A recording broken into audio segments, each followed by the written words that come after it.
তো সকাল সকাল চলে এলাম কিচেনে, আর দেখো ছেলেদের জন্য একটু আলু পেঁয়াজ ভাজবো।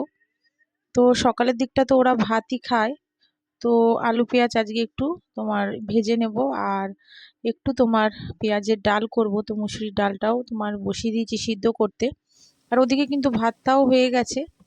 তো মার গালতে রেখেছিলাম, তো মারটা দেখো গালা হয়ে গেছে। তো এখন কিন্তু ভালো করে হাঁড়িটা কিন্তু পুছে নেব। আর যখনই তোমার আমি এরকমভাবে মার গালি, তো হাঁড়ি ভালো করে পুছে টুছেই রাখি, কারণ চারিদিকে তোমার একটু ভাত ঠাত লেগে থাকলে না ভালো লাগে না দেখতে।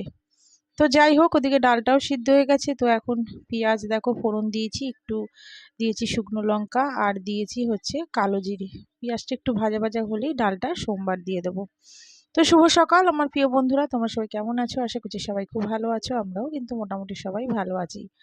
আজ হচ্ছে শুক্রবার, আর এখন কিন্তু বাজে সকাল ওই তোমার 11টার মতন। তোমাদের সবাইকে সাথে নিয়ে আজকে আরেকটি নতুন ব্লগ আমি স্টার্ট করছি। তো ওদিকে কিন্তু ছেলে দেখো প্রজেক্ট করছে, ওর আবার কালকে পরীক্ষা রয়েছে। তো একদিন অন্তর অন্তর পরীক্ষাটা পড়েছে। তো কালকে আছে ইংলিশ পরীক্ষা। তো বসে একটু প্রজেক্ট আর কটা বাকি আছে, তো সেটাও সেরে নিচ্ছে। সব হয়ে গেছে, লাস্ট এই একটা প্রজেক্টই বাকি, তো সেটা লিখছে। আর এদিকে আমি আগেই বেডটা ক্লিন করে নিয়েছি, কারণ ওই ঘরে ছোট ছেলে পড়ছে, ম্যাম এসছে তো ম্যাম পড়াচ্ছে। তো আমি এই ঘরে কিন্তু আবার দেখো বেডটা ক্লিন করে দিলাম, যাতে ওর অসুবিধা না হয়, ও বসে বসে লিখছে। আর এদিকে আমার ঘরের কাজগুলো কিন্তু আমি গুছিয়ে করে নিচ্ছি।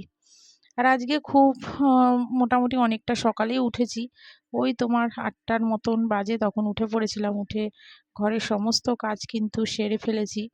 আর মাসি তো তোমাদের বললাম কদিন ধরেই আসছে না। তো যাই হোক, তো সকাল সকাল ভাবলাম উঠেই পড়ি, কারণ যত বেশি বেলা করব ততই দেরি হয়ে যাবে। তো বাসি কাজটা যেগুলি থাকে সব সেরে সুরে তারপরে তোমার স্নান টান করেই কিন্তু রান্নার কাজগুলি একটু করেছিলাম। তো ঘরটাই শুধু পোছা বাকি আছে। তোমাদের দাদাভাই সকালের দিকটা একটু শুয়ে থাকে বলে, তো ঘরটা পোছা হয় না। তো ভাবি বেরিয়ে যাক, তারপরে তোমার বেড টেড ক্লিন করে ঘরের কাজটা সেরেই তো তোমার ঘরটা পুছে নেব।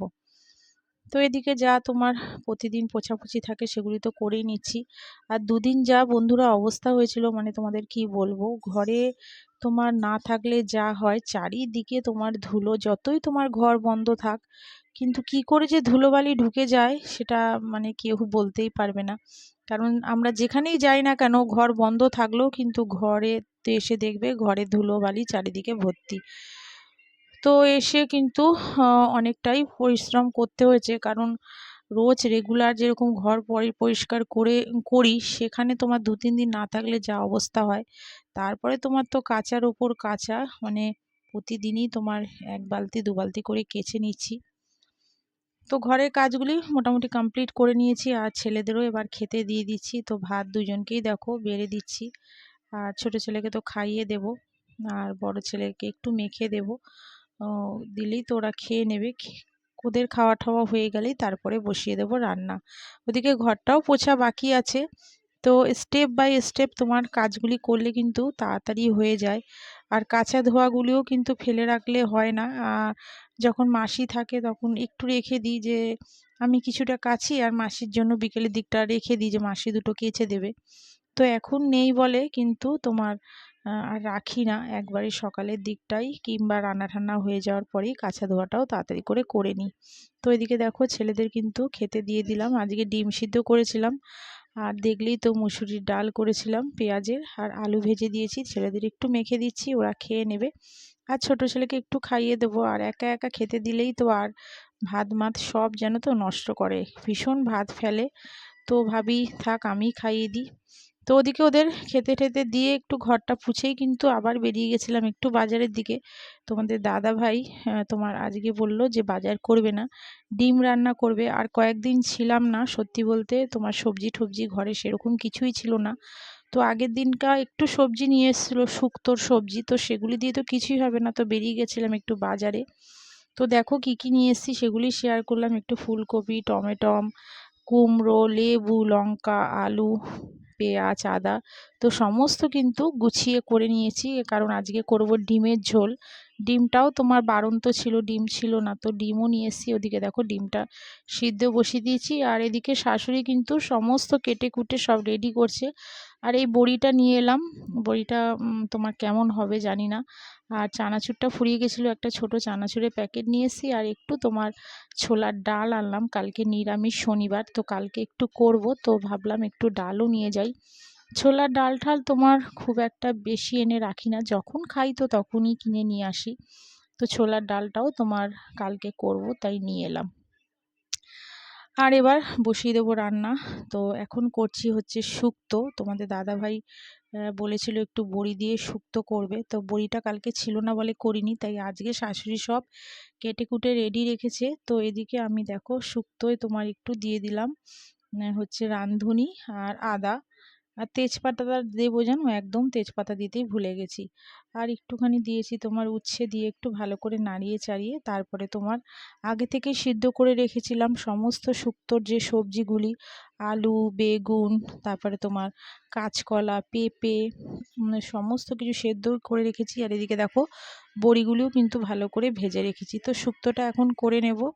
আর ফুলকপি দিয়ে করব হচ্ছে ডিমের ঝোল। আর ডিমের ঝোল কিন্তু ফুলকপি দিয়ে খেতে কিন্তু ভীষণ ভালো লাগে। তো ফুলকপিও নিয়ে এসেছি, তো ডিমের ঝোল করব অনেক দিন বাদে, ফুলকপি দিয়ে এরকম ডিমের ঝোল করব। আর তোমাদের দাদাভাই ডিমের ঝোল খেতে তো এমনিতে খুব ভালোবাসে, তাই আজকে দুপুরে তোমার ফুলকপি দিয়েই ডিমের ঝোলটা রান্না করব। আর এতক্ষণে যেসব বন্ধুরা আমার ব্লগটা দেখছো এতক্ষণ ধরে ধৈর্য ধরে, তো তাদের প্লিজ বলছি, যারা এখনও আমার চ্যানেলে সাবস্ক্রাইব করোনি, তো প্লিজ আমার চ্যানেলে একটা সাবস্ক্রাইব করে আমার পাশে থেকো। আর যারা করে রেখেছো তাদের অসংখ্য ধন্যবাদ, অনেক অনেক ভালোবাসা। আর যারা নতুন বন্ধু আসছো তারা এইভাবেই আমার পাশে থেকো, আমিও তোমাদের সব সময়ের জন্য পাশে আছি। তো পাশ থেকে কিন্তু সরে যেও না, সরে গেলেও আমার কিছু করার থাকবে না, আমি কিন্তু তোমাদের পাশে সব সময়ের জন্যই আছি। তো প্লিজ তোমরাও চেষ্টা করো যে আমার পাশে থাকার। আর এদিকে কিন্তু দেখো আলুটা তোমার ভাজা বসিয়ে দিলাম, তো দুটো গ্যাসই জ্বালিয়ে দিয়েছি। তো একটা গ্যাসে তোমার শুক্তো হচ্ছে, আর একটা গ্যাসে আলুগুলি একটু ভেজে নেব। আর দুটো গ্যাসে রান্না করলে একটু তাড়াতাড়ি হয়ে যায়, তো দুটো কড়াই বসিয়ে দিয়েছি। তো এদিকে তোমার ডিমের আলুটা একটু ভালো করে ভেজে নিলাম, একটু নুন আর হলুদ দিয়েছি। আর ওদিকে দেখো বসিয়ে দেব হচ্ছে একটু তোমার কুমড়ো আর ফুলকপি দিয়ে একটু রুটির তরকারি। তো দুটো গ্যাস দেখো বসিয়েছি, দুটো গ্যাসেই কড়াই বসিয়েছি। তো এটা ক্যামেরাটা দেখো বুঝতে পারিনি, উল্টো হয়ে গেছে। তো এটা তখন আমার ছেলে ধরেছিল, বুঝতে পারিনি, তো উল্টো হয়ে গেছিলো। রুটির তরকারিটাও একটু ফুলকপি দিয়ে করবার, নতুন নতুন এখন ফুলকপি উঠেছে না, খেতে কিন্তু খুব ভালো লাগে, তো সেটাই করব। আর এদিকে দেখো ওদিকে তোমার ডিমের ঝোল বসিয়ে রান্নাটা বসিয়ে দিয়ে কিন্তু দেখো কত কেচে নিয়েছি দেখো।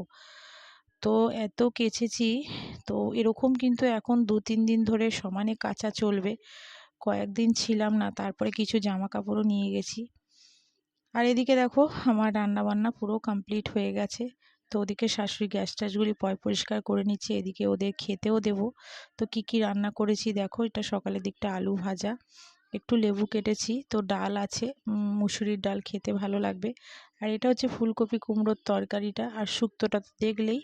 আর ডিমের ঝোল দুটো বাটিতে আলাদা আলাদা করে তুলে রেখেছি, কারণ ওটা তোমার রাত্রে খাবে, আর এটা হচ্ছে তোমার দুপুরের দিকে খাবে, তো সেগুলি আলাদা আলাদা করেই তোমার রেখেছি। তো দুপুরের মেনুতে এই ছিল। তো এখন ছেলেদের দিয়ে দেবো খেতে, তোমাদের দাদা ভাইও চলে এসছে।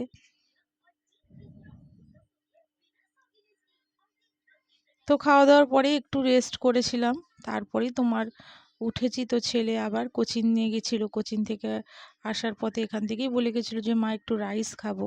তো দেখো ফ্রায়েড রাইস কিনে নিয়ে চলে এসছে, তো দুই ভাইকে একটু দিয়েছিলাম, শাশুড়ি অত ভালো খায় না। তো এইরকম যদি রাইস ওরা পায় তো ভীষণ ভালোবাসে, তো সেটাই দেখো দিয়ে দিচ্ছি দুই ভাইকে, ওরা দুজনে খেয়ে নেবে। তো চলো বন্ধুরা, আজকের মতন কিন্তু ব্লগটা এখানেই শেষ করলাম। তোমরা সবাই ভালো থেকো, সুস্থ থেকো, আবার দেখা হচ্ছে আগামীকাল আরেকটি নতুন ব্লগের সাথে। তাহলে আজকের মতন সবাইকে টাটা।